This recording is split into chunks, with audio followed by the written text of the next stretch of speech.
रहस्यमयी जंगल और चीखती आत्मा। रात गहरी होती जा रही थी। आसमान में काले बादल छाए थे और दूर कहीं उल्लू की आवाज गूंज रही थी।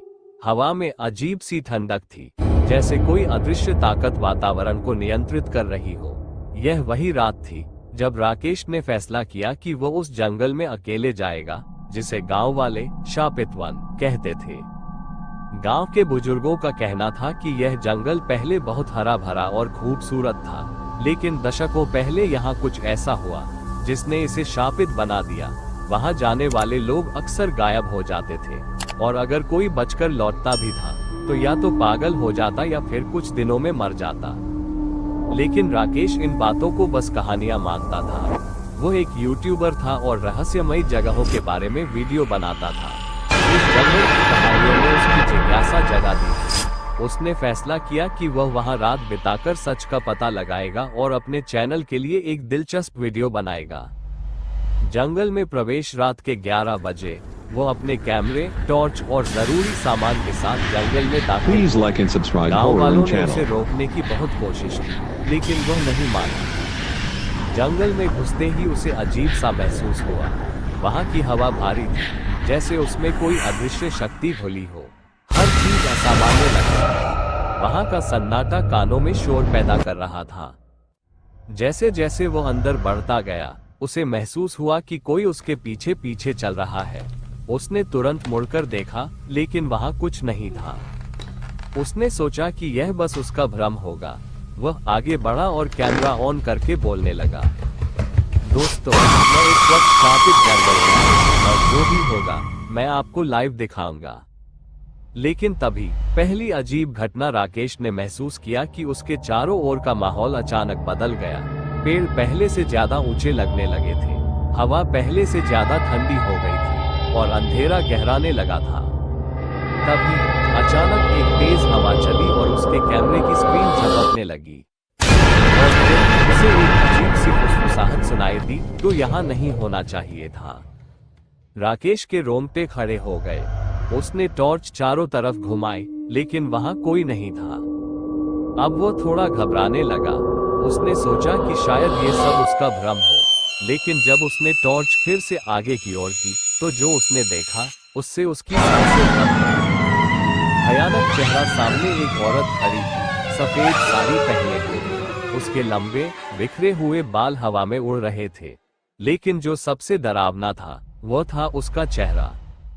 उसका चेहरा विकृत था, उसकी आंखें गहरी काली थी और होंठ काले पड़ चुके थे। उसके पैरों के निशान जमीन पर नहीं थे, यानी वह हवा में तैर रही थी। राकेश की सांस तेज हो गई। उसने तुरंत दौड़ना शुरू कर दिया, लेकिन जैसे ही उसने कुछ कदम आगे बढ़ाए, उसे महसूस हुआ कि जंगल का रास्ता बदल चुका है। वहां अब कोई रास्ता नहीं था। चारों तरफ सिर्फ पेड़ और घनी झाड़ियां थी। भागने की कोशिश राकेश ने किसी तरह खुद को संभाला और जल्दी से अपना बैग उठाया, लेकिन तभी पीछे से वही औरत की चीख सुनाई दी, इतनी भयानक कि उसका खून जम गया। उसने पीछे मुड़कर देखा, वह औरत अब उससे सिर्फ कुछ ही कदम दूर थी, लेकिन इस बार उसका चेहरा पहले से भी ज्यादा डरावना लग रहा था।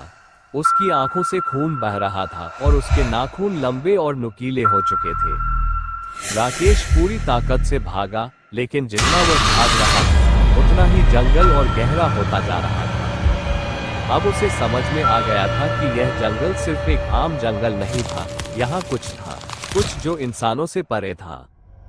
अजीबोगरीब घटनाएं भागते भागते वो एक छोटे से मैदान में पहुंच गया। वहां एक पुराना मंदिर था जो अधूरा लग रहा था। मंदिर की दीवारों पर खून जैसे लाल धब्बे थे और वहां चारों तरफ टूटी हुई मूर्तियां पड़ी थी। तभी अचानक मंदिर के अंदर से किसी के रोने की आवाज आई। राकेश ने हिम्मत करके अंदर झांका। अंदर एक बच्चा बैठा हुआ था जो रो रहा था, लेकिन जैसे ही उसने बच्चे को पास से देखा, उसका दिल दहल गया। बच्चे की आंखें काली थीं और उसके चेहरे पर गहरे कटे हुए निशान थे। और फिर बच्चा मुस्कुराया। उसकी मुस्कान इतनी डरावनी थी कि राकेश का पूरा शरीर सुन्न पड़ गया। अंतिम पल अब राकेश समझ गया था, अगर वो वहां रुका तो जिंदा नहीं बचेगा।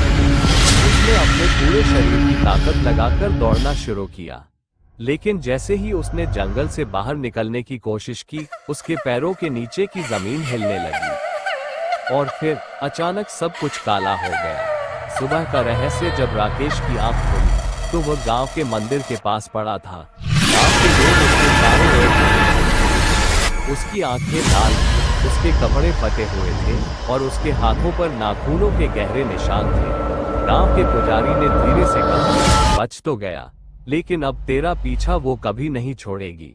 राकेश डर से कांप उठा। उसने अपनी जेब में हाथ डाला तो उसे वहां से सफेद साड़ी का एक टुकड़ा मिला। आज भी जब वह रात में सोने की कोशिश करता है तो उसे कानों में वही आवाज सुनाई देती है, तू यहाँ नहीं होना चाहिए था। और तुम अगर कभी किसी जंगल में अकेले जाओ तो ध्यान रखना, वहाँ कोई तुम्हारा इंतजार कर रहा होगा।